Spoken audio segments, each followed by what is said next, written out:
سڵاوتان لێبێت بینەرانی خۆشەویست، خۆشحاڵم لەگەڵتانم بۆ پێشکەشکردنی بەرنامەیەکی دیکە. ئەمڕۆ گفتوگۆ دەکەم لەگەڵ بەڕێز پرۆفیسۆر عەباس وەلی، پسپۆڕی زانستە سیاسیەکان و کۆمەڵناسی. لەم بەرنامەیەدا گفتوگۆ دەکەین دەربارەی کوردایەتی، ئایا کوردایەتی چییە و پەیوەندی چییە لەگەڵ ناسیۆنالیزم، هەروەها باس لە سیاسەتی کوردی دەکەین، هەلومەرجی سیاسی کوردستان، لەگەڵەوەشدا مۆدێلی سیاسی لە کوردستان بەتایبەت لە باشووری کوردستان و ڕۆژاوای کوردستان، و چەند باس و خواسێکی دیکە کە پەیوەندی بە کوردایەتیەوە هەیە و پەیوەندی بە ئایدۆلۆژیای سیاسی کوردەوە هەیە. هیوادارم بتوانین سەرنجتان ڕابکێشین بۆ سەرم باسە، لەگەڵمان بن. مامۆستا ئەم کاتتان باش، زۆر سپاستان دەکەم بە ئامادەبوون لەم هەفتەیڤینەدا. زۆر سپاس، زۆر مەمنون، خۆشحاڵم کە لێرە دەخزمەتدا. فەرموو. زۆر سپاس. مامۆستا پێم باشە یەکەم جار لە چەمکی کوردایەتیەوە دەست پێ بکەین. ئێمە ڕەنگە بەشێکی زۆر لە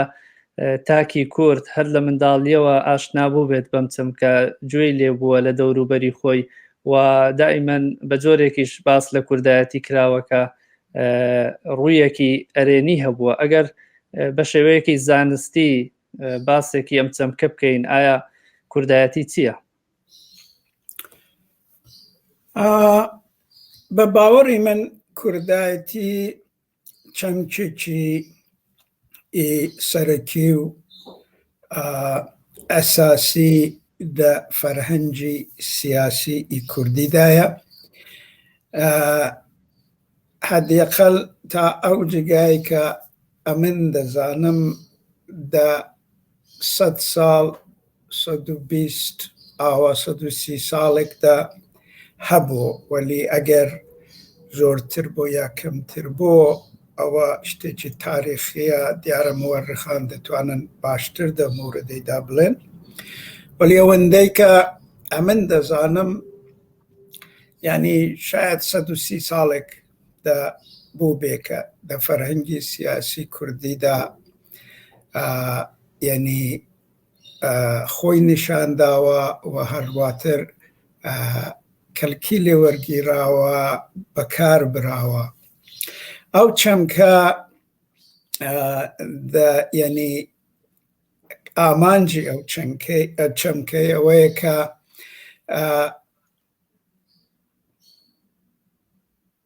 کە ناسنامە بە معنای هۆویەت، ناسنامە و بیر و کردەوەی بزاوی نەتەوایەتی کورد بنوێنێ و ئەوەی پێناسە بکە. جا بۆیە کوردایەتی دەتوانێت ئاماژە بە ناسنامەی هەرەکەت و بزاوی کوردی بکاتە و فترەیەدا، یا ئاماژە بکە بە بیری ئەو بزاوەی و هەرواتر تاریف بکە و تۆزیع بدا و شی بکاتەوە و شرۆڤە بکە، یعنی کردەوەی ئەو بزاوەی لە کوردستاندا. جا بۆیە ئەو چەمکە دە فەرهەنگی سیاسی کوردیدا دە 130 ساڵەی 120 ساڵەیدا زۆر گرنگ بوو. کوردایەتی بەو معنایەی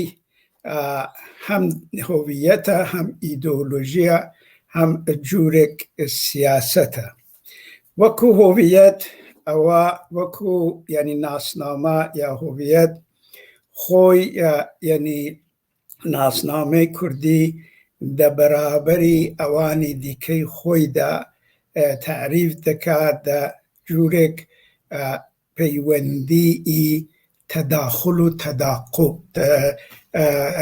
تەقابل، یعنی هەم دە بەرابەریاندا ڕاوەستاوە،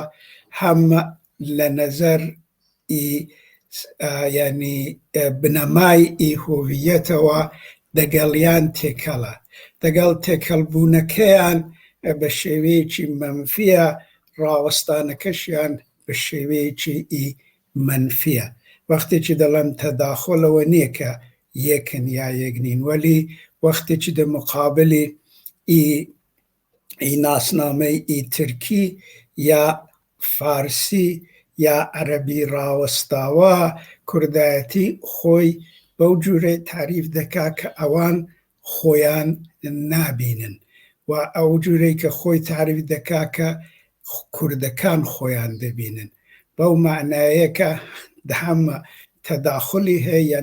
یعنی بەو معنای کە پێناسەی مدرنی تورکی بەشێک لە بنەماکەیدا خۆی بە ئینکار و نکولی و نەفیی زمانی کوردی، فەرهەنگی کوردی، ئێتنیسیتەی کوردی، تاریخی کوردی و کولەن هۆویەتی کوردی دەزانێت و ئەو نەفیە بنەمای ئەو چەمکەی مۆدرنی هۆویەتی کوردیە. بۆیە دەڵێم حاڵەتی تەداخلیان هەیە پێکەوە و هەرواتر دە سیاسەتدا ئەو نەفیە باعث دەبێت کە ئەو دوو هۆویەتانە چ فارسی بێ، چ عەرەبی بێ، چ کوردی بێ، چ عەرەبی بێ، چ ترکی بێ، چ فارسی بێ، ڕوبەڕوو یەکتری ڕاوەستن. جا حاڵەتێکی تەقابل و تەداخلیان هەیە. یعنی من لێرە دەمەوێ ئاماژە بکەم بە تاریفی تئۆریکی هۆویە بنەوی identity indifference، یعنی جوری هۆویەتێک کە دیفرەنسەکان یعنی جیاوازەکانی تەداخلی هەیە بە جیاوازی ئەو کەسەی یا ئەو هۆویەتەی کە دەبەرابەریدا ڕاوەستاوە. ئەوە گرنگە بەوەی تەوەجۆ بکەین لە نەزەر سیاسیەوە ئەهەمیەتی یەکجار زۆرە. لە نەزەر بیرەوە، یعنی وەکو بیر کوردایەتی بە باوەڕی من ئیدئۆلۆژی بزاوی نەتەوایەتی کوردیە و ئەو ئیدئۆلۆژیە دیارە وەکو هەموو ئیدئۆلۆژی چی دیکە لە ناوەڕۆکی خۆیدا بەشبەشە، یعنی جوورواجووری تێدایە، ئەنواع و ئەقسامی تێدایە، بۆچوونی تێدایە، تەبیینی تێدایە، وەلی هەر وەکو هەر ئیدئۆلۆژیی دیکەشەوە ئەو جوورواجووریە و ئەو بۆچوونە جیاوازانە بۆ مەسەلەی کورد و کوردایەتی دێن لەسەر یەک بیری مرکزی، یەک تەوەری مرکزی بە ئیستیلا ناوەندی، یەک تەوەری ناوەندیە کە ئەم پێی دەڵێن پرۆبلەماتیک یا بە ئیستیلا دەبێتە بنەمای چەمکی ئیدۆلۆژیەکەی ئەو جیاوازیانەی تەبیین و تەفسیری کوردایەتی ناوەڕۆکی ئەو ئیدۆلۆژیەیدا ئەوانە دێن لەسەر ئەو پرۆبلەماتیکە یەک دەگرن. یعنی ئەو پرۆبلەماتیکە نقطەی یەکگرتنی بۆچوونەکانی جیاواز بۆ کورد و کوردایەتی بنەمای مەفهومی، بنەمای چەمکی ئەو ئیدۆلۆژیەیدا. ئەوەی کە پێی دەڵێن پرۆبلەماتیک یا بە ئینگلیسی conceptual structure، یعنی بنەمای چەمکی تئۆریەکەی لە نەزەر منەوە مەسەلەیەکی ئەساسیە. ئەو مەسەلەی ئەساسیە یعنی پرۆبلەماتیکی کوردایەتی مەسئلەی سەروەری سیاسی و فەرهەنگی میلەتی کوردە لە قەڵەمڕۆوی تاریخی خۆیدا. ئەوە دیارە قەڵەمڕۆوی تاریخی خۆی، سەرزەمینی تاریخی خۆی ئاماژە دەکا بە کوردستانی گەورە. بۆیە لە ئەسڵدا وەکو ئیدۆلۆژیەکی مۆدرن ئەو کوردایەتی دەگەڵ ناسیۆنالیزمی یەکە بە نەزەری من. ئەوە تایبەتمەندی کوردی ناسیۆنالیزمدا ئەویدا ڕەنگ دەداتەوە. بە نەزەری من مەفهومی کوردایەتی مەفهومی کوردی ئیدئۆلۆژی مۆدێرنی ناسیۆنالیستیە. جا لێرە وەختێکی دەڵێم پرۆبلەماتیکی ئەو یعنی بنەما و ساختاری مەفهومی یا پرۆبلەماتیکی ئەو ئیدئۆلۆژیە مەسەلەی سەروەری سیاسی و سەروەری فەرهەنگی نەتەوەی کورد دە چوارچێوەی سەرزەمین و قەلەمڕۆی تاریخی خۆیدایە. دیارە ئەو قەلەمڕۆی تاریخیە دەو ئیدئۆلۆژیدا جوورواجوور تەبیین دەکرێ. دیارە ئەو سەروەری فەرهەنگی و تاریخیە فەرهەنگی و سیاسیە جوورواجوور بە شێوەی جیاواز تەبیین دەکرێ، وەلی ئەساسەکەی ئەوەیە کە وەکو بیرێکی لەبەر کە بنەمای ماتریال پەیدا بکە پەیوەندی هەیە بەوەی کە دەبێ یعنی ڕێکخراوێک هەبێ، ئەو ڕێکخراوە ببێتە نمایەندە و نمودی ئەو بیرە. ئەوە دیارە دەوڵەتێکی نەتەوەیی کوردە. جا بۆیە دە کوردایەتیدا ئەوە ئەساسیە، یعنی وەکو ئیدئۆلۆژیەک کە ئەو بیری نەتەوە و نەتەوایەتیە حتمەن دەبێ بەرەو ئەوە بچێ کە بەرەو ئەوە بچێ کە مافەکانی نەتەوەی کورد و ویستەکانی سیاسی و تاریخی ئەو نەتەوەی دە چوارچێوەی دەوڵەتێکی نەتەوەییدا محقق بێ. بۆیە مەسەلەی کوردایەتی وەکو بیری بێتەردید لە نەزەر تاریخیەوە دەگەڵ مەسئلەی دەوڵەتێکی نەتەوەی پەیوەندێکی هەبوو و هەیەتی. وەلی مەسەلەکە ئەوەیە کە لێرە دەبێ ئاماژە بۆی بکەین کە ئەو تەبیینی ئەو مەسەلەی ئەوەی کە چۆن بەیان کراوەتەوە زۆر جیاواز بۆ ئەو جیاوازیش لێنی نیوی ناوەڕۆکی خودی و ئیدئۆلۆژیەدا هەبوو. جا بۆیە ئەو پرسیارەکە پەیوەندی کوردایەتی دەگەڵ ناسیۆنالیزمی مۆدێرن چییە؟ ئەمە بە باوەڕی من وەک ئەو کەسانەی کە شاید وەکو من فکر دەکەنەوە کە ناسیۆنالیزمی کوردی دیاردێکی مۆدێرنە و یعنی تایبەتمەندەکانی دنیایەکی مۆدێرنە، ئەوان ئەو جورە وەکو من ئاوای کە دەڵێمەوەی کە 120 ساڵەی 140 ساڵی ئەو جورەیدا ئەو مدەتەیدا ئەو بیرە هاتۆتە گۆڕێ، ئەو بیرە متەئسیر بۆ لە فکری دەرەوەی خۆی. جا ئەلان دێمە سەرەوەی ئەو مەسەلەی کە ئەوە زۆر گرنگە و ئەوەی ئاوا پێناسە کردو. ئەگەر ئەمە بین کوردایەتی وەکو ئیدئۆلۆژیەکی ببینین، وەکو هەر ئیدئۆلۆژیەکی دیکە ئەو کوردایەتیش هێزێکی دینامیزمی هەیە، دینامیزمێکی هەیە، هێزێکی محرکەی هەیە کە ئەوەی دەباتە پێشێ، ئەوە ئاڵگۆڕی تێدا ئەنجام دەدا. وەکو هەر ئیدئۆلۆژیەکی دیکە بەشی زۆری ئەو هێزەی لە دەرەوەی خۆیەتی، یعنی ئەو محیتەی سیاسی ئیدئۆلۆژیک و گفتمانی و فەرهەنگی و ئابووریە کە ئەو ئیدئۆلۆژیە لە دەرەوەی خۆی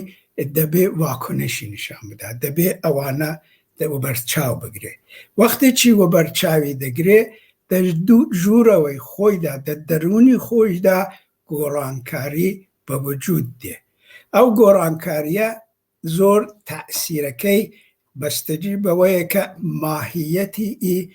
تاریخی، یعنی هویەتی تاریخی کوردایەتی دەو فترەی مۆدێرندا نیشان دەدا. ئەویش ئەوەیە کە کوردایەتی وەکو ئیدئۆلۆژیەکی متەئسرە لەوەی کە لە دەرەوەی خۆی چ دەبێ و دە ارتباط دەگەڵەوەیدا دە پەیوەندی دە گۆڕانکاریانێک کە لە دەرەوەی خۆیدایە، دە دەرەوەی تاریخی خۆیدایە خۆی پێناسە دەکا و خۆی دیسان تاغیر و تەبدیل دەکا. مەسەلەن ئەگەر تەمەشای بکەین ئەوەی کە کوردایەتی پاژوەی کە باش شەڕی جەهانی ئەڤەڵ پاژوەی کە دابەشکردنی کوردستان بە 4 پارچە حاڵەتێکی لە نەزەر سیاسیەوە لە تەرەف دەوڵەتەکانی گەورە و دەوڵەتەکانی ناوچە قبول کراون و کوردەکانیش دەو بەینەدا ماونەوە. عەرزی بە خزمەت دەکەم پاژوەی کە یعنی دابەشکردنی دووەمی کوردستان، یعنی ئەوەی کە دەڵێن پاش چاڵدران ئەڤەڵ و پاشان شەڕی ئەڤەڵی جیهانی یعنی دووەم، پاژە و دابەشکردنە دیارەکە محیطی سیاسی و تاریخی کە کوردایەتی تێیدا کارێ دەکا فەرقی کردو. ئەوجێ دەکەی جا ئەو کەسانەی کە دەو ئیدئۆلۆژیەیدا کاریان کردو، ئەو کەسانەی کە ویستیان ئەوەی بەرنە پێشێ، ئەو کەسانەی کە باوەڕیان بەوەی هەبووە، ئەو کەسانەی کە ئامانجی ئەساسی ئەو ئیدئۆلۆژیەی کە بە سوورەتی کە دروستکردنی دەوڵەتێکی نەتەوەیی کورد دە چوارچەوەی قەڵەمڕۆی تاریخی کوردستانی گەورەدایە، ئەوانە نەیانتوانیوە کە واقعیاتی سیاسی پاش شەڕی ئەڤەڵی جیهانی دەنەزەر نەگرن. تەوەجێ دەکەی؟ من لێرەدا دەمە ئەو پرسیارە بکەم، باسی ئەوەتان کرد کە کوردایەتی ئایدۆلۆژیایەکی زاوی نەتەوەی کووردە، هەروەها ماژت بەوە کرد کە کوردایەتی هەر ناسیۆنالیزمە، بەڵام بەر لەوەی چەمکی ناسیۆنالیزم وەک ئایدۆلۆژیایەکی مۆدێرن بێتە ناو ئەدەبیاتی سیاسیەوە، کوردایەتی پێشتریش ڕنگدانەوەی هەر هەبووە. ئێمە لە ئەدەبیاتدا دەیبینن، بۆ نمونە کەسێکی وەکو ئەحمەدی خانی چەند سەد ساڵێک پێشتر باسی لەوە کردووەکە بە جۆرێک لە جۆرەکان بانگەشەیەکی بۆ کوردایەتی کردووە. ئەوەی کە بەر لەو کە باستان کرد ئەو ئایدۆلۆژی مۆدێرنەی کوردایەتی دەکرێەوەی پێش خۆی چۆن پێناسە بکەین، ئەو بزاڤە نەتەوەیەی کە پێشووتر هەبووە، ئایا ئەوەی کە دواتر وەک ناسیۆنالیزم دێت فۆرمێکی مۆدێرنە تەنها جیاوازەکەی ئەوەیە، یان کوردایەتی بەر لە ناسیۆنالیزمیش هەر هەبووە بە جۆرێک لە جۆرەکان؟ نانا ئەمن ناڵم مەسەلم چەمکی دەوڵەتیش هەبوو، ئەوەجێ دەکەی، ئەوە چەمکی نیشتمانیش هەبوو، ئەوانە وەلی مەسەلەوەی کە و چەمکانە چۆن دادەڕێژرێنەوە دە چوارچەوەی گفتمانی و سیاسی زەمانی خۆیاندا. بە باوەڕی من ئەمە بەحس لەسەر وەی زۆر کراوە، مەسەلەن بەحسێکی دوور و درێژمە بۆ دەگەڵ مەرحومی دکتۆر ئەمیری حەسەنپور، ئەمن یا مەسەلەن مارتین وان برۆنسۆن دەگەر حەمدی مەلای ئەوانە و بەحسانە بوون، ئەوەیە کە بەستەجی بەوەیە کە ئەتۆ ئیدۆلۆژیەکی چۆن ببینی و تایبەتمەندەکانی و ئیدۆلۆژیەی چۆن شرۆفە بکەیت، چۆن تەبیین و تەفسیر بکەیت. لێرە ئەساسەکە دێتە سەرەوەی. بە باوەڕی من ئەو قسانەی کە ئەمن نامەوێت دیسان بچمەوە سەر ئەو بەحسانە، وەلی ئەو قسانەی کە ئەحمەدی خانی کردوێتی یا لە دوایە مەسەلەن حاج قادری کۆیی کردوێتی یا کەسانی دیکە لەولای کردویانە، ئەوانە دە تاریخێکی داهەن، وەلی ئەوە لە نەزەری منەوە ئەوانە یعنی پێش تاریخی ناسیۆنالیزمی کوردین، یعنی پری هیستری ئەگەرەوەی بگرین. بە نەزەری من هیستری یعنی تاریخی کوردی وەختێک دەبێت کە یعنی ناسیۆنالیزمی کوردی ئەوە دەبێت کە میلەتی کوردی وەکو گەلی کوردی یا میلەتی کوردی وەکو هێزێکی سیاسی دەبێتە سابجەکتی سیاسەتێکی واردی سیاست دەبێت. بە باوەڕی من ئەمن ئەوەم شت کردو، ئەوەم لێرە باسی دەکەم لە ئەحمەدی خانیدا. دیارە ئەحمەدی خانی بە باوەڕی من نەتەوە یعنی نیشتمان پەروەرێکی گەورە بووە و باسی کوردایەتیشی بە شێوەیەکی دیکە ممچینە کردبێ و حتمەنیش کردوێتی بەو شێوەی، وەلی ئەوەیە کە بزانین کە ئەو ئازادی کوردان دە چیدا دەبینێ و سابجەکتی ئەو ئازادیەی چێە. ئەحمەدی خانی دە مقابلی فارس و ترک و عربدا دەیەوێ دەوڵەتێکی ئی کوردی هەبێ و پادشایەکی کوردی هەبێ و سەرۆکێکی ئی کوردی هەبێ و ئەوانە وەلی دەو دیسکۆرسەیدا بەنەزەری من ئەوەندەیە من دەیبینم ئەوەندەیە من تێدەگەم یعنی نەتەوەی کوردی وەکو هێزی دینامیک و سابجەکتی ئەو پرۆسەی بەو شێوەی ئاماژەی پێ نەکراوە دا حاجی قادری کۆیدا بڕێک مشخەسترە ئەویش لەبەرەوەیە کە ئەو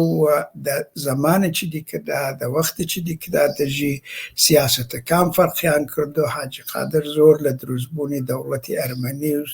ئەوانە دەترسێدە و دەمیدا دنیاکەی جوورێکی دیکە دەبینێ و ئەوە بە نەزەری من شتێکە بۆیە من دەڵێم کە بە باوەڕی من سەحیحترە ئەمن وای دەبینم کە بڵێن ئەوە پێش تاریخ یعنی پریهیستری ناسیۆنالیزمی کوردیە مەسەلەن ئەمن دە ڕۆژهەڵاتیدا زۆریش کەس ناڕەحەت بوون لەو مەزلەوەی و لە یعنی زۆر ئیرادیان لە من گرتووەوانە بەهەرحاڵێ دێوانش بۆچوونی خۆیان هەیە ئەویژەوە بم کتومەکە لە ڕۆژهەڵاتیدا ناسیۆنالیزمی کوردی بە معنای مۆدرن دەگەڵ کۆمەڵەی ژێکاف و پاشانیش جمهوری کوردستان و حزبی دموکراتی کوردستان ئەوانە دەستی پێ کردووە کە بنداشتی وانە گوتاری وانەدا دە دیسکۆرسی وانەدا کە تەمەشای بکەین میلەتی کوردی وەکو سابجەکتێکی سیاسی ئاماژەی پێکراوە و پێناسە کراوە ئەمن ئەوەی مەسەلەوە نییە کە یعنی من دەمەوێت شتێکی ئەمە بۆچوونێکمە ئەو بۆچوونەش استدلالێکی ئەو استدلالەش دەتوانێت قبول بکرێ یا ڕەت بکرێ وەلی ئەمن ئاوای دەبینم ئەمن مەسەلەن زۆر کەس نکتە ئەدی مەسەلەن سمکۆ وابوو واچ و فلان و ئەوانە ئەمن لەسەروەی زۆر بەحسم کردو بەداخەوە ئەمن ناتوانم ئەوەندەی کە ئەمن لە ناسیۆنالیزم دەزانم ئەوەندەی کە ئەمن لە سیاست و تاریخی کوردی دەزانم و لە ڕۆژهەڵاتی ناوەڕاست دەزانم و لە مەسایلی تئۆریک ئاگادارم ئەوەندەی کە ئاگادارم کە زۆر کەمە ئەمن ئاوای دەبینم بەڵێ بەڵام مامۆستا کوردایەتی ناوێکی گشتگیری ناسیۆنالیزمی کوردیە یان ناسیۆنالیزمەیان فۆرمێکە یان ڤێرژنێکی ناسیۆنالیزمە کوردایەتی ناسیۆنالیزمی کوردی مەبەستم هەموو هەر وڵاتەی ڤێرژنی خۆی هەیە ترکان ئێرانیان عەرەبان ڤێرژنی خۆیان هەیە ئەو ڤێرژنە چەپی دەبێ ڕاستی دەبێ ناوەڕاستی دەبێ یعنی میانەی دەبێ ئەرزم کردی ئیدۆلۆژیەک دە ناو خۆیدا چەندین جور و جیاواز تابین و تەفسیر لێ دەکرێت ئەوەی کە مهمە ئەوەیە کە ئەو پرۆبلەماتیکی ئەو ئیدۆلۆژیە چییە و ئەو تەفسیر و شرۆفە و تابینە چۆن دەگەڕێنەوە لەسەر ئەو پرۆبلەماتیکەوە یەک دەگرنەوە ئەوە گرنگە ئەوەی کە لە کوردایەتیشدا وایە ئەمە کوردایەتی تعبیر و تەفسیری زۆرە وەلی بە باوەڕی من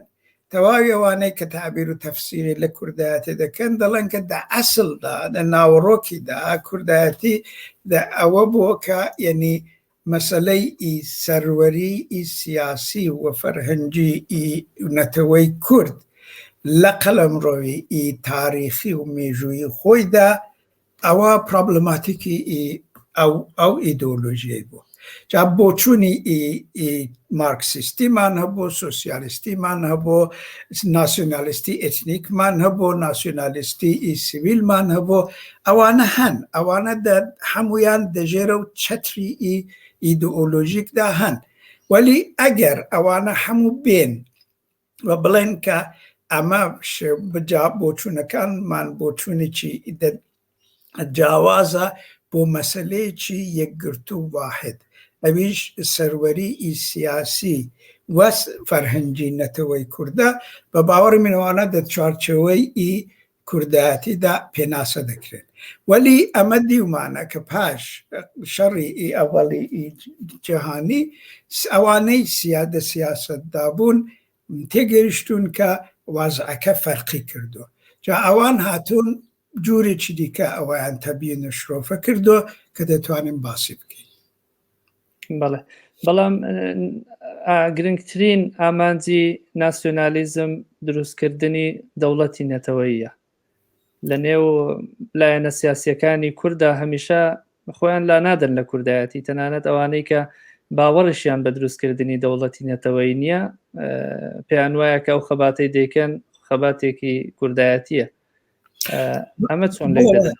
بەڵێوە ئەمەش عەرزم دەمەوێت عەرزت بکەم کە پاش شەڕی ئەڤەڵی جەهانی و دابەشبوونی کوردستان و پێکهاتنی دەوڵەتەکانی مرکزی و مرکزیت خواه و مرکزیت گرا لە تورکیە و ئێران و عێراق و لە دوایە لە سووریەی وەزعێکی تایبەتی هێناوەتە پێشێ. کوردەکان دیویانەکە ئەو قەڵەمڕۆی تاریخیان ئەلان 4 پارچەیە، هەر پارچەی دەوڵەتێکی لێ دروست بۆ ئەوانە دەژێر سەیتەرەی ئەو دەوڵەتانەدان و لە نەزەر حقوق و قەوانینی بینالمەلەلیشەوە قبول کراوە و کوردەکان بە شارومەند یا ئەتباعی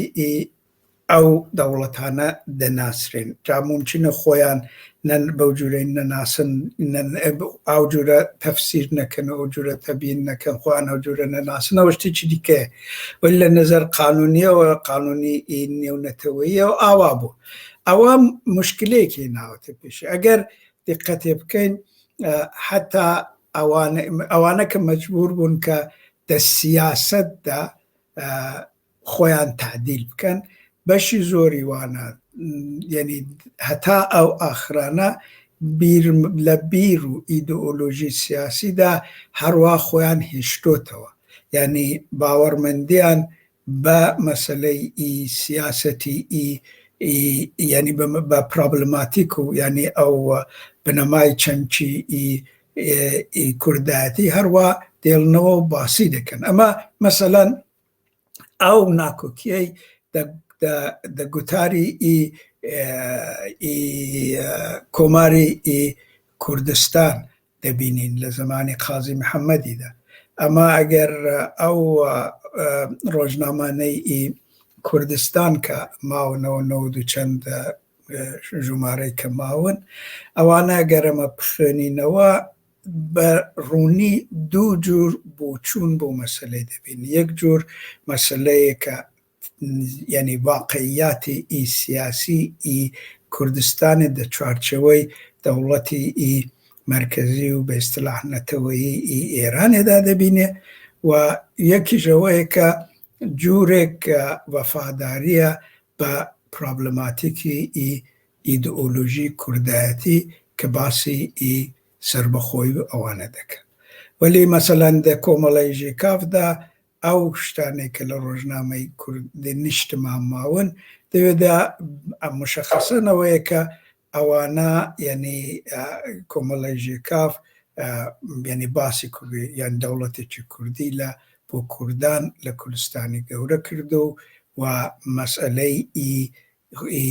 یعنی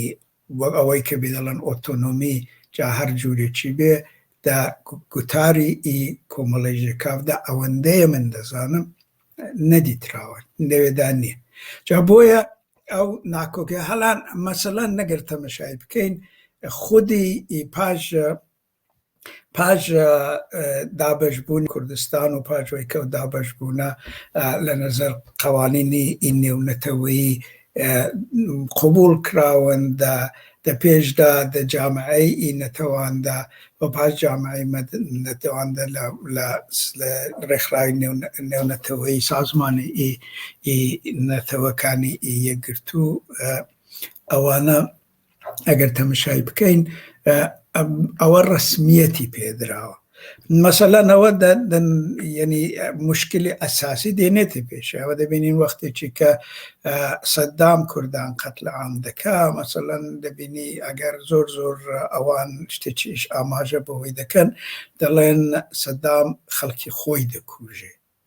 ئەوان ناڵێن کە کوردەکان خەڵکی سەدام نین، بەشێک لە نەتەوەی سەدام یا الان مەسەلەن دە مەوردی جمهوری ئیسلامیدا. ئەوەی کە دەڵێن جمهوری ئیسلامی مەسەڵەن یعنی خەڵکی خۆی دەکوژە، شارومەندەکانی خۆی دەکوژە، زیندانیان دەکات بە جرمی ئێتنیسیتی جیاواز، بە جرمەوەی کە سنین، بە جرمەوەی کە فەرهەنگێکی جیاوازیان هەیە، وەلی ئەساسەن ناڵێن کە ئەوانە شارومەندی ئێرانی نین. ئەوە واقعەتێکی چەمە پێمان خۆش بێ چمان پێمان خۆش نەبێ، ئەو واقعەتێکی سیاسەتی ئەوڕۆیە لە قوانینی ئین نێونەتەوەی قبول کراوە. ئەوە بۆ معنای کە نییە کە قوانینی نێونەتەوەیدا قبول کراوە ئەوە حتمما ڕاستە، ناڕاست نییە، وەلی ئەوەی کە ڕاستە دەگەڵ ئەوەی کە هەیە زۆری فەرقە، ئەوەی کە حقیقەتە دەگەڵ ئەوەی کە واقعە زۆری فەرقەیە، بینی حقیقەت و واقع فەرق زۆرە. ئەوەی کە واقعە ئەو قوانینە لەسەر ئەمری واقع دانراون، نە لەسەر حقیقەتی سیاسی نەتەوەی کورد و حەقانیەتی مافەکانیان ئەوانە دەوێدا و بەرچاو نەگیراون. ئەوەی کە لێرەدا من دەمەوێت ئاماژەی پێ بکەمەوەی کە وەختێکی کوتم دینامیزمی ئیدۆلۆژی لە دەرەوەی خۆیەتی بەستگی بەوەیە کە چه ئاڵوگۆڕێک گۆڕانکارێک دە کۆمەلگاکەیدا، دە ناوچەکەیدا، دە موحیتەکەیدا، دە هەلومەرجی نێونەتەوەیدا دێتە پێشێ، ئەو ئیدۆلۆژی حساسە نسبەت بەوەی و ئەو ئیدۆلۆژی نسبەت بەوەی هەستیارە، حساسە و هەستی خۆی دەردەبرێ، بەو جورە گۆڕانکاری دێنێتە پێشێ. ئەوە بە باوەڕی من لە چوارچەوەی ئەو وەزعەیدایە کە ئەمە دەبێ ئەو یعنی بەرنامانەی ئۆتۆنۆمی بۆچوونەکان و تەبیینکردنەکانی ئۆتۆنۆمی ئەوانە ببینین. دەموردی بەرنامەکانی ئۆتۆنۆمی کە مەسەن لە کوردستانی ئێرانێ، لە کوردستانی مەبەستم کوردستانی ڕۆژهەڵاتە، لە ڕۆژهەڵاتی ئەو یعنی ئەو مەسەلەی ئۆتۆنۆمی لە ساڵی 1946-47ەوە هەبووە و ئەوە بۆتە بە ئیستیلا بۆتە دروستمی سەرەکی حیزبی دموکرات و هەردوو لایەنی ئەلان حیزبی دموکرات ئەوەی قبول دەکەن کە بەرنامەکەیان بەرنامەی ئۆتۆنۆمیە دە چوارچەوێران. هەرواتر لە باشووری پارتی دموکرات یا یەکەتی نیشتمانی ئەوانە ئەو واقعیان قبول کردو. ئەوەی کەم دەمەوێت لێرە ئاماژەی پێ بکەم ئەو لە نەزەر تێوریکەوەیە کە ئەو واقعیەتە دعینی کە قبول کراوە، وەلی دە گفتماندا دە گوتاردا لێرەدا ئەمە ئەگە تەمەشای وی بکەین ئەو یعنی ئاماژە بە پرۆبلماتیکی ئیدئۆلۆژی کوردایەتی هەروە دەکرێ. مەسەلەی وەفاداری بەو ئەسلی سەروەری سیاسی و سەروەری فەرهەنگی، سەروەری و سیاسی و فەرهەنگیش بەبێت چوارچەوێکی حقوقی سیاسی بەدەست نایە. چوارچەوەی حقوقی سیاسی ئەوەی کە بەرچاوە لێرە دەوڵەتی نەتەوەییە. جەوەلی ئەو دەوڵەتی نەتەوەیی بە سوورەتی ئیدئالێک حتا دیسکۆرسەکانی شتیدا، دە دیسکۆرسەکانی ئۆتۆنۆمی هەتاو ئاخرەی ماوەتەوە. مەسەلەن ئەمە ئەوەی دا گوتاری پێکاکای لە باشووریدا نابینین یا ئەوەی لە گوتاری ڕۆژاوادا نابینین. وەلی دە عەینی حاڵدا ئەو کارانەی کە پێکاکا مەسەلەن دەیکاوە و پەیوەندی لەگەڵ ئەو هێزانەی کە لە نەزەر منتیقیەوە و لە نەزەر استراتێژیک و لە نەزەر ئیدئۆلۆژیکەوە پێکەوە ڕەبتیان هەیە، نیشان دەدا کە تەبیینێکی ناوچەیی لە سیاسەتەکەی دەکا. جا بەعزێک ئەو تەبیینەی دە خزمەتی فەقەت حیزبەکەی پێکاکادا دەبینن، بازێک فکر دەکەن نەخێر ئەوە بەرنامەیەکی نەتەوەیی هەیە. ئەوە بەستەجێبەوەی کە تو چۆنی ببینی. دێرەدا مەسەلەکە دیسان ئەوە مەترا دەبێتەوە کە وەختێکی دەڵێن ئیدئۆلۆژی حساسە نسبەت بە ئەوەی کە لە دەرەوەی خۆیدا یعنی پەیدا دەبێ دروست دەبێ ئەو ئاڵ و کۆرانە و ئەو گۆڕانکاریانی دەتە پێشێ ئەوە لێرە دەبێت کە لە مۆردی کوردایەتیدا ئەمە یەک کێشەی ئەساسیمان هەیە ئەویش کێشەکەژەوەیە کە فەرقێکە بینی پرۆبلماتیکی کوردایەتی و ئەمری واقع ئەوە ئەو ئیدۆلۆژیای ممکنە تووشی تەشەتت کردبێ کە بە نەزەری من کردوێتی و بەعزێک مەسەلەن وەکو کوردەکانی باکووری ویستویانە ئەوەی یەکلا بکەنەوە کوردەکانی باشوور و کوردەکانی ڕۆژهەڵات ئێستاش بەرەو ئەوە دەڕۆن کە هەم ئەو ئیدئالی گفتمانەکەی ڕابگرن وەلی دە سیاسەتدا بە باوەڕی من سیاسەتی ئۆتۆنۆمیستیان هەیە جا لێرە یەک مەسەلەی ئیشارە بێ دەکەم کە لە دوای دێمەوە سەرەوەی دیسان دێمەوە سەرەوەی ئەوە کە ئەمە ئەوە شتێکی هێندە عەجایب نییە ئەمە لە زمانی کانتێوە دەزانین کە هەمیشە بینی ئیدۆلۆژی و فکر و ئەمری واقع هەمیشە یعنی بۆشاییەک هەبوو شکافێک هەبوو و ئەو بۆشایی و شکافە هەمیشە بە کردەوەی سیاسی پڕکراوەتەوە ئەوەی کە ئایا ئەو ڕێکخراوانە ئەو کەسانە ئەو تاکانە ئەو ڕێکخراوانە بەرەو ئەوە دەچن کە کردەوەی سیاسیان هەبێ کە ئەو بۆشاییە پڕکردنەوەیانە دەتوانین ئیدعای وانە بە کوردایەتی هەڵسەنگێنین ئەوجێ دەکەی یعنی ئەمری واقعەکە ئەمری واقع و ئیدۆلۆژیەکەش ناوەڕۆکەکەی و پرۆبلماتیکەکەی دیارە بینی ئەوانە بۆشاییەکە ئەو بۆشاییە دەبێت بە کردەوەی سیاسی پڕ بکردەوە ئەگەر ئەو کردەوەی سیاسی بەرەو ئەوە بچێ کە ئامانجەکانی کوردایەتی پڕکاتەوە تا چه ئەندازێکی دەتوانێت و کاربمە دەتوانین ئەو ئیدعای هەڵسەنگێنین کە ئەو هێزە یا ئەو تاکە ئەو ڕۆشنبیرە یا ئەو سیاست مەدارە یا ئەو ڕێکخراوە تا چه ئەندازەیەک یعنی بەرەو ئەوە دەچێت کە ئەو ئیدعاڵەی محقق بکە ئیدی ئەوە شتێکە کە دیسان تعبیری زۆر لێ دەکرێت تەفسیری زۆر لێ دەکرێت مەسەلەن وەختێکی کە 4 ساڵ لەوەی پێش مەسەلەی 4 ساڵ لەوەی پێش مەسەلەی ڕێفرەندامی سەربەخۆیی لە کوردستانی هاتە پێشێ لە باشووری هاتە پێشێ هەر کەسە تعبیرێکی لەوەی هەبوو بازێک ئەوەیان یعنی یەکێک لە یعنی زەروریاتی ئەساسی کوردایەتی دەدی بەشێکەوەیان بە سوورەتێکی ئیستراتێژیکی دەدی بۆ بەرژەوەندی حیزب و کەسانێکی تایبەتی جا بۆیە لێرەدا بەستگەوەی چۆنی ببینی و ئاکامی ئەوەی چۆن دەبێ ئەوە شتێکی دیکەیە یعنی تەفسیرێکی دیکەی لێ دەکرێت بەڵێ جا من لێرەدا ئەوە بپرسم مامۆستا هەست بە ناکۆکیەک دەکەم لەو بینەدا بەتایبەت لە دوای ژێکافەوە حیزبەکان تا ڕادەیەکی زۆر لە پەیڕۆ پرۆگرامیاندا باسی دەوڵەتی نەتەوەییان پەراوێز خستووە تەنها ڕەنگە ڕوو لە جەماوەری خۆیان جارجار بیری بخەنەوە مادام ئامانجی ناسیۆنالیزم دروستکردنی دەوڵەتی نەتەوەییە و کوردایەتیش فۆرمە کوردیەکەی ناسیۆنالیزمە بۆچی حیزبە کوردیەکان دەستیان بە گوتاری ئۆتۆنۆمی خوازی کردووە ئایا ئەوە بەهۆی ئەمری واقعەوەیە کە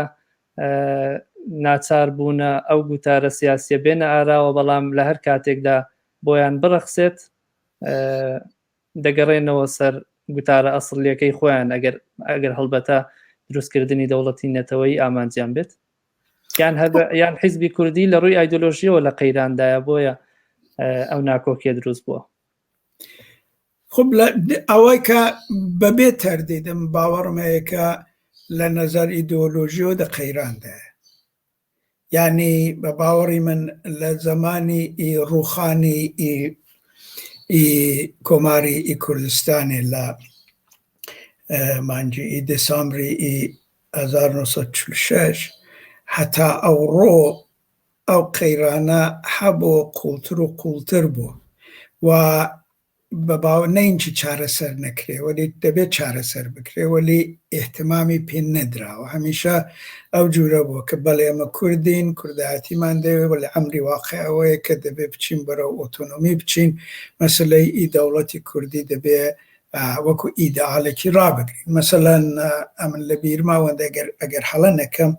لە بەڕێز مام جەلال پرسیان کە لە دەوڵەتی کوردی کوتی دەوڵەتی کوردی خەونە ولی خەونێکی خۆشە ولی ئەو ئەگەر لە بیرم بێ ئەگەر هەڵە نەکەم یا مەسەلەن لە مەرحومی قاسم خەونی شاعیرانەیە شتێ ڕاستە بەڵێ من ئەگەر لە بیرم بێ لە مەرحومی قاسم لویان پرسی قاسم لو کوتیەوە سیاسەتێکە ئەگەر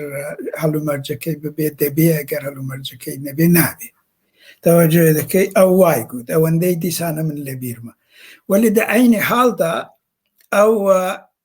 بەرەو ئەوە دەچوو کە بتوانێ سیاسەتی ئۆتۆنۆمە خازی خۆی بچەسپێنێ و حتا دە موردە و ڕێگایدا هەتا وێ چۆ پێشێکە کوتی کە مەسەلەن ئەمن وەختێکی دەیویست لە سیاسەتەکەی خۆی و حیزبەکەی بەرگری بکە دەبینی جەماوەر کوتی من لە هەر ئێرانێکی ئێرانی ترم یعنی ئەوە ئەگەر ممکنە شتێکی تاکتیکی بێ دە شەرایەتێکی دیکە کوتراوە ئەمن ئەو شناختم کە لە دکتۆر قاسم لو هەیە بە احتیمالی زۆرەوە هەر شتێکی تاکتیکی بوو ئەو کوتوێتیدا وەلی باوەڕی بەو شێوەی نەبووە کە یعنی وەلی سیاسەتەکەی چ باوەڕی هەبوو بێ چ نەبوو بێ گرنگ ئەوەیە کە سیاسەتەکەی دە چوارچێوەی حاکمیەتی میلی ئێرانەدا تەبیین دەکرا مهم نییە ئەوە کە ئەو قسەکە کراوە باوەڕێکە بۆ یان نەبوو یا هەرواتر مەسەلەن دە باشووریدا دوو حیزبی ئەساسی باشووری هەمیشە ئەو مەسەلەن بە ڕاشکاوی پاراستۆ کە دە چوارچەوەی عێراقێدا ئەوان کار دەکەن هەر وەختێکیش ناکۆکی دەگەڵ مەسەم حیزبەکانی ڕۆژهەڵاتی یا دەگەڵ لە حیزبەکانی باکووری هاتوتە پێشێ زۆربەی جاران ئەو مۆزعی ئەو هەڵوەستەی کە گرتویانە هەڵوەستێک بووە کە ئەمە دروستە کوردین دروستە ئەمە حاکم بە حرێمین وەلی دە عینی حاڵدا ئەمە بەشێک لە عێراقین و دەبێ حاکمیەتی میلی عێراقی پارێزنە لانش دەبینی سەرۆکوەزیری عێراقی سەرۆککۆماری عێراقی کوردە وەزیری دەرەوەی عێراقی کوردە هیندێکی دیکە لەوانی لەوێ فعالن یعنی پۆستی ئەساسیان هەیە کوردن ئەوە بۆ خۆی یعنی بۆ خۆی دیاردێکی تایبەتیەوە ئەمری واقع نیشان دەدا ئەوە حقیقەتی کوردایەتی نیشان نادا وەلی ئەمری واقعی سیاسەتی کوردی نیشان دەدا بەڵێ بەڵام لە سایەی دەوڵەتی عەرەبی عێراق یان با بڵێن دەوڵەتی فارسی ئەگەر بڵێن ئێرانی یان تورکی ئەو سەروەریە سیاسیە بۆ نەتەوەی کورد چۆن دروست دەبێت ئەرزم کردی ئەمە ئەلان ئەو باسی ئەو ناکۆکی ئیدۆلۆژیکمان کرد باسی ئەومان کرد کە لە زمانی ڕوخانی کۆماری کوردستان لە ڕۆژهەڵاتی هەتا ئەوڕۆ ئەو ناکۆچیە زۆر زەق دیتراوە وەلی یعنی ئەو جورە یعنی کە کار بکرێ و ئەو ناکۆکێ ینی ڕێگایەکی بۆ بندرێتەوە بە باوەڕی من هیندە نەکراوە جەماڵان دوو بەش هەن بە ئەوەندەی من دەزانم دیسانەوانە ئەم هەر قسێکی دەکەم لە نظر خۆمەوە دەیکەم ئەو دەڵم ئەوەندەیم دەزانم دوو بەش هەن ینی نامێوەکێکی دیکە لەو لای بڵێ کە نەخێر دوو بەش نێ چوار بەشە چوار کەسان ئەمن دەڵم دوو بەشە یەک بەشێکەوەیە کە ئەو ئەمری واقعیان قبول کردو و دەڵێن کە ئەمە دەچین بۆ ئۆتۆنۆمی جا ئۆتۆنۆمیە تێۆریزە کرا وەکو مەسەلەن ئۆتۆنۆمی دموکراتێکی ئی باکووری یا کۆنفێدرالیزمی دموکراتێکی باکووری و تێوریزەکراوە. ئەلبەتە ئەو تێوریە بە نەزەری من هەڵی یەکجار زۆر تێدایە و هەڵانە دەتوانێت خەتەرناک بن و خەتەرناکیش بوون. ئەوە دەبێت پێداچوونەوەیکی ئەساسی لەسەر بکرێت، ئەساسی لە باتی وەی کە کیشی شخصیەت و پێ هەڵکوتن و خۆ پێ هەڵاوەسین و ئەو جورە شتانە ببێ، دەبێ دانیشن ڕۆشنبیرانی کورد بە شێوەیەکی ئەساسی ئەو تێوریەی لەسەرڕە، ینی پارچە دای وش ینی بێنن ئەوەی لە باڵێک دەرێنن دیسان لەسەر دای بنێنەوە بزانن کە مشکلاتی لەکوێ. دەکرێت ئاماژەیەک بەو مشکلاتانە بکەن یان ئەو هەڵانە کە لەباری تیۆریدا هەن؟ بە باوەڕی من پەیوەندی زۆر شتی تێدایە کە لێرە بە باوەڕی من وەکو خەون وایە. مەسەلەن مەسەلەی اقتصادی تەبیعی اقتصاد تەبیعی ئەسەن وجودی نیە، ناتوانێ ببێ. تەوەجۆ دەکەی اقتصاد تەبیعی یعنی اقتصادێک کە دەوەیدا تۆلیدی مەصرف یەکسانە. اقتصادی تەبیعی لەوەیەک یان بەو معنایە کە مالکیەتی تێدا نیە. ئەمە کەی لە تاریخی 2000 ساڵی کوردستانی تەماشا بکەن. ئەنگۆ کەنجە دیوتانە کە مالکیەت نەبوو، ئەنگۆ کەنجە دیوتانە تۆلید و مەصرف یەک بوو. ئەگەر تۆلید و مەصرف یەک بێ کۆمەلگا ناچێتە پێشێ، ئەگەر مازاد نەبێ نابێ. ئەوە جوورێک خەونی ئانارشیستیە. ئەوەجێ دەکەی ئەمن لەبەر ناڵێم نامەوێ بێڕێزی بە کەس بکەم. هیچ تێۆریەک وەختێکی دادەنەزرێندرێ کامل نێ. هیچ تێۆریەک نابێ بە سوورەتی وەحی منزەل قبول بکرێ. دەبێ و تێۆریەی بینی پرسیاری لێ بکەی. ئەبزان بەو پرسیارانە جواب دەداتەوە. یا بە نەزەری من لە تێۆری ئۆتۆنۆمی دموکراتیکدا پەیوەندی بینی ڕێکخراوی ئۆتۆنۆمی کوردان و هەرواتر دەوڵەتی مەرکزی بە باوەڕ من زۆر بە هەڵە دیتراوە. ئەو دوانە حاڵەتی خارجیان دەرەجیان نسبەت بە یەکتر نییە، ئەوە حاڵەتێکی دەرونیان نسبەت بە یەکتر هەیە. هەرچێکی دەوڵەتی مەرکزیدا دەبێت دەیەنێ ڕەنگ دەداتەوە لە ئۆتۆنۆمیدا. هەرواتر ئەوە ناتوانێت ئەو جوورە ببیندرێ بەو شێوەی کە ئەوان کاری خۆیان دەکەن ئەمە کاری خۆمان دەکەین. نابێ. یعنی ئەوە بە باوەڕی من بۆ چوونێکی هەڵە بۆ حاکمیەتی ئەچەمکی حاکمیەتی ملی، اقتصادی ملی ئەوانەیە. ئەوە دەبێت لەسەرڕا ئەو تێۆریە دابژڕێت، دای بڕێژنەوە. ئەوە بۆ چوونێکی ممکنە باش بێت چوارچێوەی تێۆری، وەلی دەبێت بە ڕاشکاوی وەزیفەی ئی ڕۆشنبیری ئەوەیە کە بڵێ کە ئەو تێۆریە ئەمە وەختی ئەو پرسیارانە لێ دەکەین، ئەو جوابانەی کە بەمە دەداتەوە ئەو جوابانە بە نەزەری مە جوابی دروست نییە. ئەمە دەبێ بین ئەو تێۆری بکەینەوە، عناسوری متشەکلەی وەی دەربێنین، ئەجزا جوز بە جوزیوانە دەربێنین، پەیوەندەکانی بینی وانە ببینین. چۆن تێۆریەوە نییە کە دا ئەسڵدا دەگەڵ واقعیەت دەخوێنێتەوە. تێۆریەوەیە کە دەبێت تایبەتمەندی هەبێت. تێۆری دەبێ ئەجزای خودی چەمکەکان پێکەوە ڕابطەی منطقیان هەبێ، لە دوای چەمکەکانیش بۆ خۆیان دە کوردی تێۆریدا ئینسجامی گفتمانیان هەبێ. ئەگەر ئەوە نەبێ بە باوەڕم ئەو تێۆریە تووشی مشکل دەبێ. یعنی بۆ مانایەکە ئەوەی دەڵێن یعنی ئەوەی کە بێ بە ئینگلیسی پێ دەڵێن logical consistency، یعنی استحکامی منطقی و discursive coherency، یعنی یەکگرتووی شتی هەبێ. ئەو تێۆریە ئەو دەمی کە ئەوەی هەبوو ئەو دەمی دەتوانیت بزانی کە ئایا دەگەڵ واقعیەت دەخوێنێتەوە یان نا. پێشوەی دەگەڵ واقعیەت ئەوە ئەگەر ئەوەی دەگەڵ واقعیەت دابنێ و مقابلەی بکەی بە باوەڕمە هەڵێکی گەورەت کردو، چونە تۆ ئەسڵەن تەمەشای هەڵەکان یا مشکلاتی بنەمای تێۆریکی تێۆریکەت نەکردو. باشە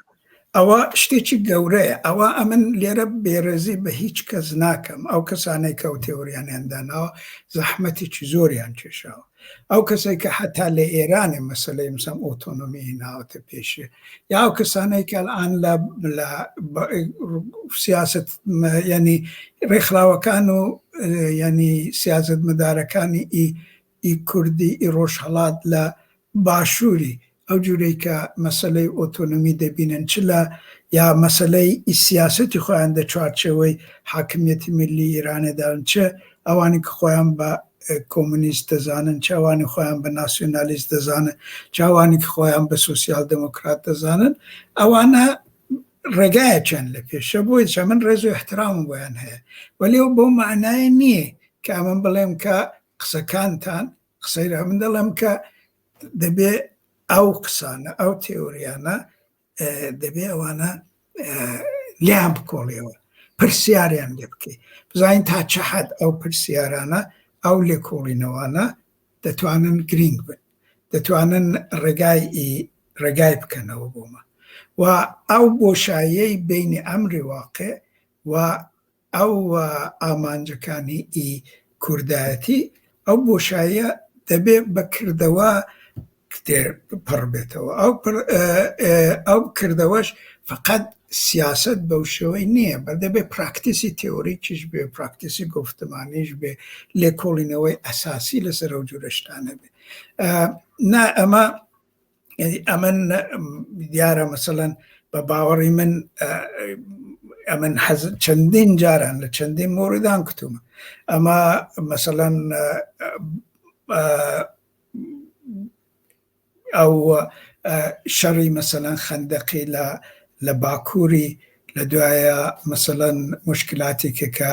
ئەوە هێنایە پێشە بۆ هەدەپە و ئەوانە یا حتا بۆ بەشی مەدەنی و سویلی ئیبزاوی کوردی لە کوردستانێ لە باکوورێ، ئەوە بە باوەڕی من ئەوانە هەروە نەبوون، ئەوە بنەمای تێوریکیان نەبوو، ئەو بنەمایانە دەبوو زۆر زۆر بە باشی بە دقت دیترابیان. ئیدی من ئەوەی دڵێم ممکنە سبحینێ 1000 کەس شەمشیری لە من بچێشن وەلی بیشی کێشن، ئەمن عادەتم بەوەی هەیە کە بەردەم پێدادەن یا شەمشیرم لێ بچێشن، وەلی ئەمن بە وەزیفەی خۆمی دەزانم کە بیڵێم. مامۆستا ئاماژەت بە بزاوی نەتەوەی کرد، بە تایبەت ئەو هێڵی کە بە هێڵی بزاوی باکوور ناسراوە کە پەکەکە سەرمەشقێتی، لێرەدا باسی ئەو بابەتت کرد کە ئێمە باسی کوردایەتیمان دەکرد. ئایا هەر بزاوی پەکەکەش بە جۆرێک لە جۆرەکان فۆرمێکی کوردایەتیە؟ چونکە ئەوان ماوەی ساڵانێکە بە تایبەت لە دوای 2005ەوە ئۆجەلان کۆمەڵێک دەست پێشخەری فکری کردووە کە دەوڵەتی نەتەوەی ڕەت دەکاتەوە، پێی وایە ئەڵتەرناتیڤی دیکەی هەیە. ئایا پەکەکەش هەروەک فۆرمێکی کوردایەتی دەکرێت هەژمار بکرێت؟ ئەگەر دە چوارچەوەی ئەو تەفسیرەی کە من کردم لە کوردایەتی، ئەمن دەڵێم کەوانە دەو بۆشاییەیدان شوێتەکەی دەو بۆشایە نا ئەمە فکر دەکەم کە ینی ئەساسی ئی کوردایەتی وەکو ئیدۆلۆژیەکی ئەو جورەی کە دانراوە، ئەو جورەی کە هۆویەتێکی پێناسە دەکا، ئەو جورەی کە بزاوێکی پێناسە دەکا، ئەو جورەی کە ئیدۆلۆژی ئی حرەکەتێک و بزاوێکی ئی سیاسیە، ئەوە بەبێ تەردید لە مەسەلەی ئی دەوڵەتی ئی کوردی جایەن سەروەری ئی سیاسی و فەرهەنگی ئی کوردی جیاواز نییە، ناتوانێت ئەوە جیاواز بێ، وەلی دە تعبیری وان داوەیە کە سەروەری ئی سیاسی و فەرهەنگی ئی کوردی تعبیری دیکەی لێ دەکرێت، ئەوان تعبیرێکی دیکە لە پرۆبلماتیکی ئی کوردایەتی دەکەن، ئەوە شتێکی دیکەیە، ئەوان دەڵێن ئەو تعبیرەی کە کراوە تا ئێستا بە کوردایەتی لە دەوڵەتی ئی نەتەوەی کورد دە چوارچەوەی ئی قەلەمرۆی تاریخی ئی کوردیدا دیوە، ئەوە مشکلاتی ناوترە، ئەوە جگایەکی نەگەیشتۆ ئەوەی کە گرینگە بۆمە ئەوەیە کە تعبیرێکی تازە لە کوردایەتی بکەین. ئەوانەوەی بەڕاشکاوی دەڵێن ئەو تعبیرە تازە کوردایەتیە ئەو جورەیەکە دە تێۆری ئۆتۆنۆمی دموکراتیک و دە تێۆری کۆنفدرالیزمی دموکراتیک وانەدا پێناسە کراوە و ئاماژەی پکراوە. وەلی لە عینی حاڵدا حیزبەکانی باشوور و ڕۆژهەڵاتیش عینەن یعنی ئەو جورەیە دروستە ئەوان دە شتیدا یعنی بە قسە بەگوتە ئەوانە دێن و یعنی وەفاداری خۆیان بە یعنی ئیدعاڵی ئەسلی ئامانجی ئەسلی کوردایەتی بەیان دەکەن وەلی دە عەمەلدا کارەکەیان شتێکی دیکەیە بۆچوونەکەیان بۆ سیاسەتی شتێکی دیکەیە. جا بۆیە لێرە تەواوی ئەوانە بە باوەڕی من هەم پێکاکە و هەم حیزبەکانی باشوورێ و هەم حیزبەکانی ڕۆژهەڵاتێ و هەم حیزبەکەی هێزەکانی ڕۆژاوای ئەوانە دەبێت لە چوارچەوەی ئەو یعنی ئەو بۆشاییەی تێۆریک و سیاسیدا کە من باسم کرد ببینم. مەسەلەوەیە کە ئەوان دەیانەوێ بەکردەوەی خۆیان هەر یەکیان دەیانەوێ بەکردەوەی خۆیان نیشان بدەن کە ئەو ئامانجەی کوردایەتی دەبێت تەفسیری دیکەی لێ بکرێ و ئەو تەفسیرە دەبێتە ئامانجی ئەساسی وان ئەو هێزان هەیە و ئەو استراتێژیان هەیە و ئەو فکران هەیە و ئەو لۆجستیکیان هەیە کە بتوانن ئەوەی دیبێنن ئەوەی محقق بکەن. ئەوە شتێکە کە قابل بەحسە وەلی جریانەکە ئەو جورێک کە من دەیبێنم ئاوە. بەڵێ کەواتە پێتان وایە کە ئەمری واقع وای لە پەکەکەش کردووە کە خوێندنەوەیەکی تازە بۆ کوردایەتی بکات و ئەوەی ئێستای لێ دەربچێت کە هەڵبەتە لە ئەدەبیاتی سیاسی پەکەکەدا کوردایەتی بە مانای دروستکردنی دەوڵەتی نەتەوە باسی لێوە ناکرێت بەڵکو بە مانای خەباتکردن بۆ دۆزی نەتەوەی بەو ڕێوڕێبازەی کە ئەوان باوەڕیان پێێتی بۆ مانایە دێت. بەڵام ئەگەر هەلومەرجەکە بگۆڕێت واتە ئەو ئەمری واقعە نەمێنێت هەلومەرجێک بێتە پێشەوە پێت وایە پەکەکەش هەر بەرە و دروستکردنی دەوڵەتێکی نەتەوەی بۆ کوردەڕات. ناتوانمەوەی پێشبینی بکەم نازانم ئەو ئەمری واقع بگۆڕێ واخان هەتا هێزەکان حیزبەکانی دیکە چ دەکەن وەلی ئەگەر ئەمری واقع بگۆڕە دەبێ یعنی ناوڕۆکی ئەو ئیدۆلۆژیش دەبێت بگۆڕدرێ یعنی ئەوە بێتردیدا یعنی دەبێت بگۆڕدرێت دەنا ئیدۆلۆژی چاروا منجەمێت بمێنێ بەکار نایە کە دەبێ ئیدۆلۆژی حساس بێ هەستیار بێ نسبەت بەوەی کە دە موحیتەکەی سیاسی کۆمەڵایەتی ئابووری فەرهەنگی هەر ناوچێ هەر بەشەی وارواتری ناوچەی وارواتر نێونەتەوەی هەلومەرجینە چۆن دەگۆڕدرێ و چۆن گۆرانکاری دەکرێت. مەسەلەن ئەگەر شەڕی عێراق کەنداوی لە دوای شەڕی عێراق نات بە پێش بە باوەڕی من ئیمکانی وی کە ئەمە لانە کە هەرێممان هەبایە زۆر زۆر کەم بوو خیاڵێک بوو دەوەجێ دەکەی ئەگەر مەسەلەن لە شۆرشی ئێرانی نەبایە احتیمالی وی کە هێزەکانی کوردی لە باشووری بەو سورعەتەی زیندوو بایەنەوە فعال بایەنەوە زۆر کەم بوو. عینی حاڵدا زۆر شت دەتوانێت بڵێ یعنی تاریخ ممکنە وەکو حادثە ببیندرێ وەلی وەکو حادثە نییە منتیقێکی خۆی هەیە وەلی ئەوەیە کە مەسەلەن چێ دەیتوانێت پێشبینی بکا کە مەسەلەن لە ساڵی 1958 لە شۆرشی تەمووز لە عێراقی دەکرێ و پادشای لە عێراقی دەڕوخێ و لە دوایە مەرحوم مەلا مستەفای بارزانی و هێزەکەی دەگەڕێنەوە عێراق. جۆرەکە جۆرە شتانە دێ یعنی کە تو ناتبێ مثالان چێ دەتوانێت بڵێ کە دولتی ئێرانێ کە جمهوری ئیسلامی ئێرانێ کە الان دەوەز ئەنا لەبارەی لە هەموو لای چوە تەمەشای بکەی ئەوە نابێ و ئەسەنەوە بمێنێ وەلی ماوە یعنی ممکنە 15% خەڵکی پشتیوانی بێوانیش بەسیج و نۆزام سوپایی و کەسانەی کە ڕانتیان دەدەنێ و جورشتە وەلی فعالن چونەوان فعالن دە مقابلێ و 85% کە غیری مخالفن و غیری فعالن ئەوان هێزیان زۆرترە و ئەو ڕاجرا وەلی با فەرز بکەین کە 3 مانجی دیکە 6 مانجی دیکەوە دەڕوخ ئەوەی کە چۆن دەڕوخێ چه هێزێک جێگای وەی دەگرێتەوە کوردان چه ئامادەچیان چه هەیە چه دەکەن ئەوەی کە ئەو دەمی معلوم دەبێ واقعان چ دێتە پێشێ بۆ کوردستانی ئی ڕۆژهەڵات و ئەمە دەبێ ئینتزاری چ بکەین وەلی ئەلاڕەغمی ئەوەی کە مهمە حیزبەکانی کە ئەلعان خۆیان بەرپرسی و کارە دەزانن دەبێ بەرنامەی ئی دەقیقیان بۆی هەبێ خۆشحاڵم دەبم کە ئەگەر واقعان هەیان بێ هیوادارم کە هەیان بێ و حتمەنیش هەیەنا چون دەگەوە گەر نەیان بێ حیزبی سیاسی نین ئەوان دەبخوان ئامادە بکەم گشتێکی ئەوە وەلی فقط ئامادەکردنەوە نییە کافی نییە حزبی سیاسی هێزی سیاسی دەبێت تاسیری لە ئەجێندای سیاسەتی ڕۆژدا هەبێ ئەوانیش بە باوەڕی من دەبێ بەو شێوەی کە بۆ خۆیان بە مەسلحەتی دەزانن دەبێ سایە بکەن بە ئەجێندای سیاسی ڕۆژ لە ڕۆژهەڵاتی تاسیری لەسەردان مامۆستا لە کردەوەدا ڕەنگە جیاواز بێت بەڵام بەهۆی هەلومەرجەکە بێت یان بەتایبەت لە دوای کۆماری کوردستانەوە کۆماری کوردستان لە مەهاباد گوتاری کوردایەتی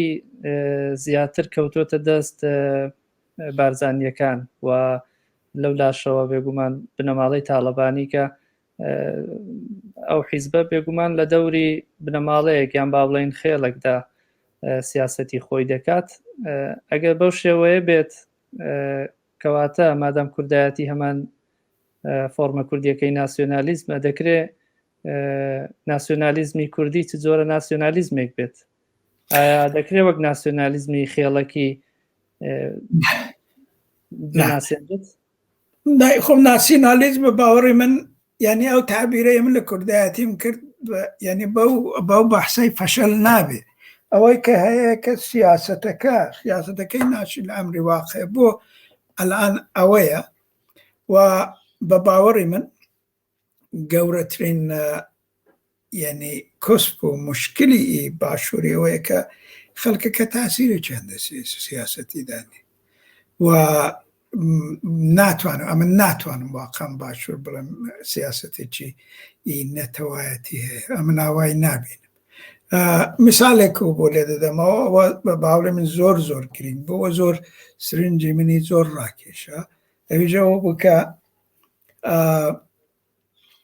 پاشوەی کە مەسەلەی ڕێفرەندام کرا و پاشانیش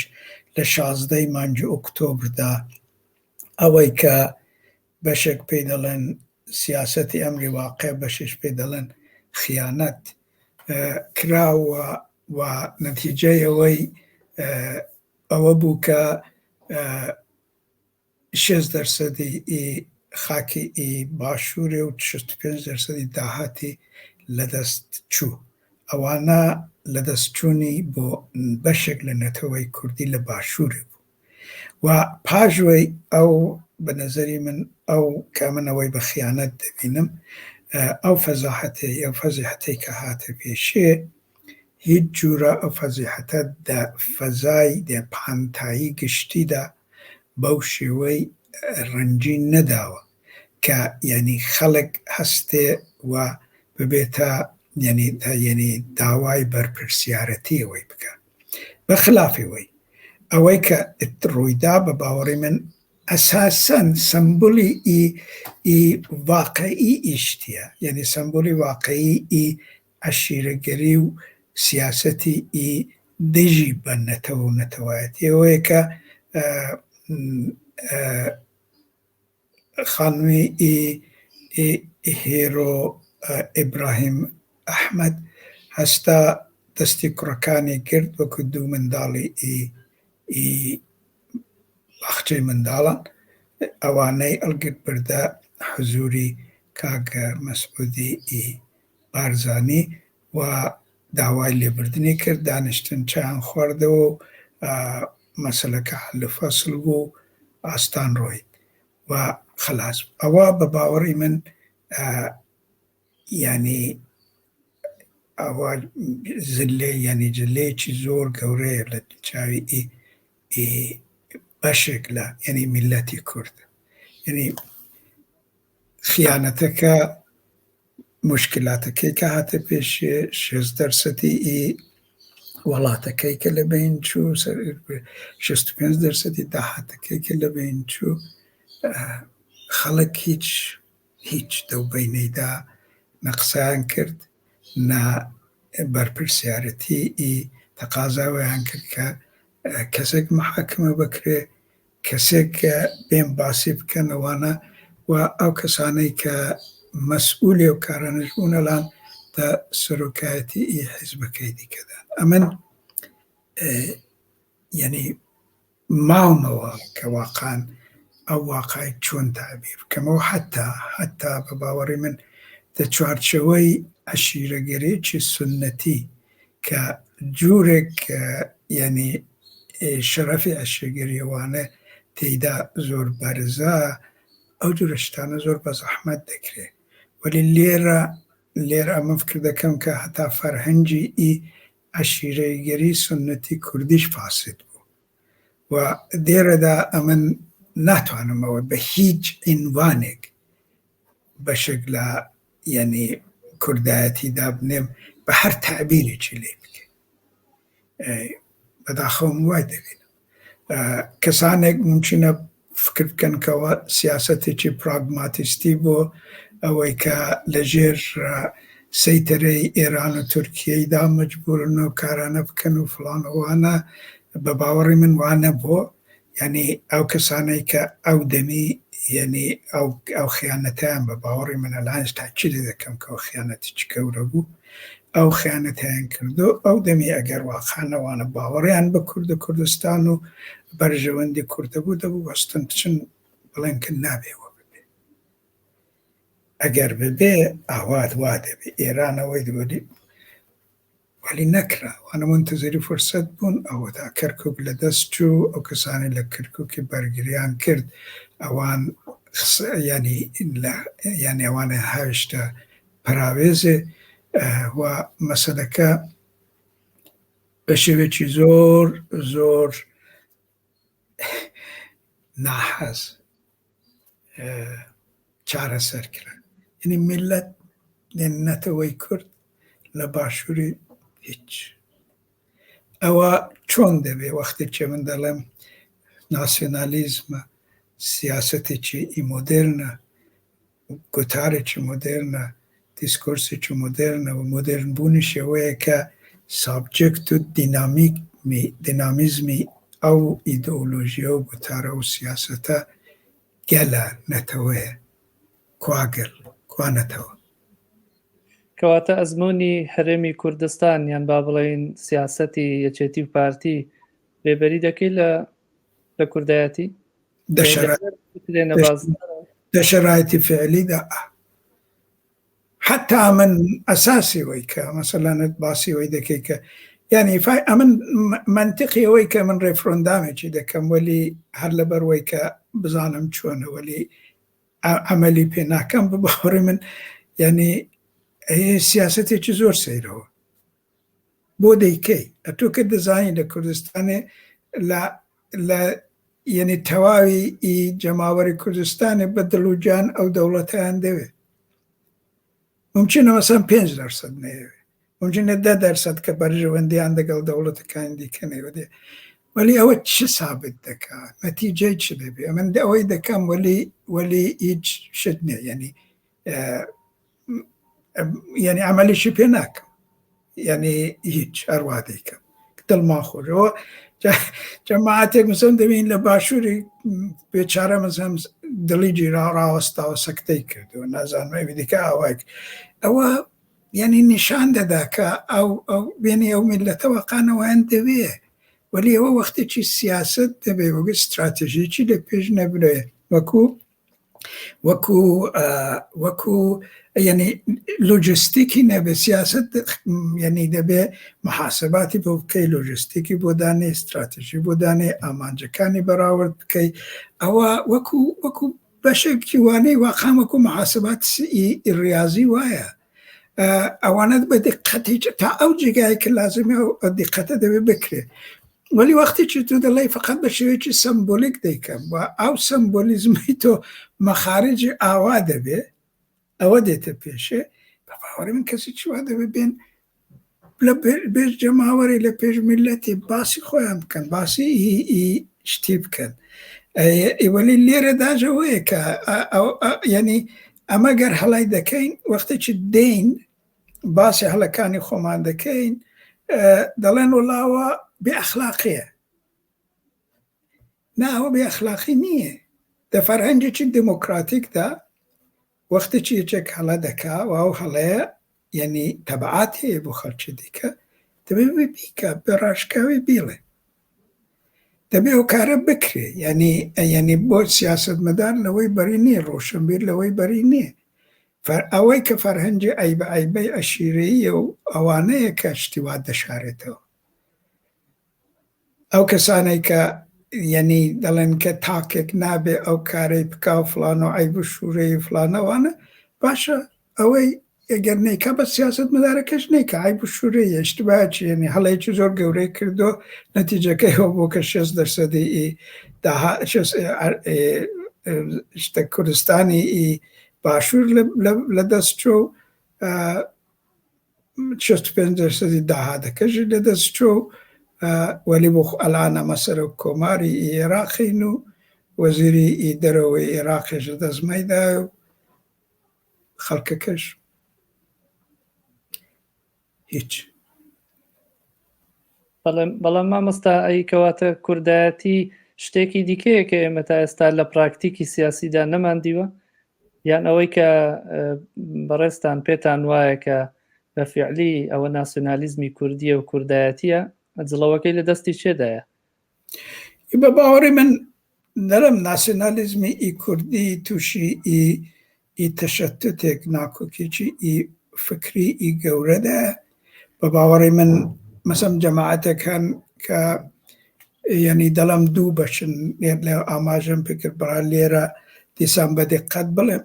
کە دوو بەشن بەشێک دەڵێن کەەوە ئەمری واقع دەبێ بیگرین بڕۆین بەشێکیش دەڵێن نەخێر ئەمری واقع دەبێت نەف بکەین و بەرەوە بچین کە ئیدئالی ئەساسی کوردایەتی کە سەروەری سیاسی و فەرهەنگی کووردە ئەوەی دەچارچەوێکی قانونی و سیاسیدا یعنی محقق بکەین ئەو دوو بەشە هەیە وەلی بە باوەڕی من هەر یعنی ئەوانەی کە بەرەو سەر یعنی باوەڕیان بەسەر بخۆی و باوەڕیان بە جوورە یعنی وەفاداری بە پرۆبلماتیکی ئەساسی کوردایەتی وەکو بە نەزەری من هەستی ناسیۆنالیستی کوردی هەیە فقط ئەوە کافی نییە کە بڵێن کە بەڵێ ئەمە دەیپارێزین وا دەکەین وانە دەبێ دقیقەن فکر لەو ئەو ناکۆکیی دەبنەمایە و ئیدۆلۆژیەدا بکەن بە باوەڕێنەوە ئیدۆلۆژی لەسەر دابڕێژنەوە فقط ئاگادارکردن لە خەڵکیەوەیە کە ئەوانە چەوساندراونەوە ئەوانە نازانم کۆیلەن و ئەو جۆرە شتانە خۆ بە بەشێک لە کارەکە وەلی بەشەکەی دیکەوە دەبێت قۆڵیان هەڵکەن و یعنی دانیشن لە پشتی واخانەوە لەسەر تێوریزە بکرێتەوە بۆ ئەوانی دیکەش ئەوانی ئۆتۆنۆمی خوازەکانیش دەبێت خۆیان ساغ بکەنەوە واقعانەوەی کە ئایا ئەو ئۆتۆنۆمی وانە لە جێگای خۆی بێ ئەو حەسرەت و ئەو خەونەی ئەو شتانەی کە یعنی سەیر و عەجایبێت لەسەر دەوڵەتی کوردی دەیڵێن ئایا ئەوانە دەگەڵ پرۆگرامی ئۆتۆنۆمی وان دەخوێنێتەوە یا ناخوێنێتەوە ممکنە بڵێن کە بەڵێ ئێستا شەرایط وایە ئێستامە وا دەکەین وەلی درێژخایەندا ئەمە هەموو باوەڕمان بە ئیدعاڵی ئەساسی کوردهاتی هەیە ممچینەوە بێ وەلی من هەمیشە وەختێکی باسی ئیداڵێکی ئاوادە درێژخایەن دەکەنەوە ئەمن وە بیر قسەکەی ماکس وێبەری دەکەوم کە کوتی دە درێژخایەندا ئەمە هەموو مردووین ئاوای بەڵێ زۆر سپاس مامۆستا درێژە بە گفتوگۆکەمان دەدەین بێگومان بەڵام لە بەشی دووەمدا بینەرانی هێژا ئێوەش لەگەڵمان بن هەفتەی داهاتوو بەشی دووەمی ئەم چاوپێکەوتنەش بڵاو دەکەینەوە سەبسکرایبی کەناڵەکەمان بکەن لە یوتیوب هەروەها ببنە ئەندامی خاوە نابوونە لە ماڵپەڕی پاتریۆن تا دیدار هەر شاد بن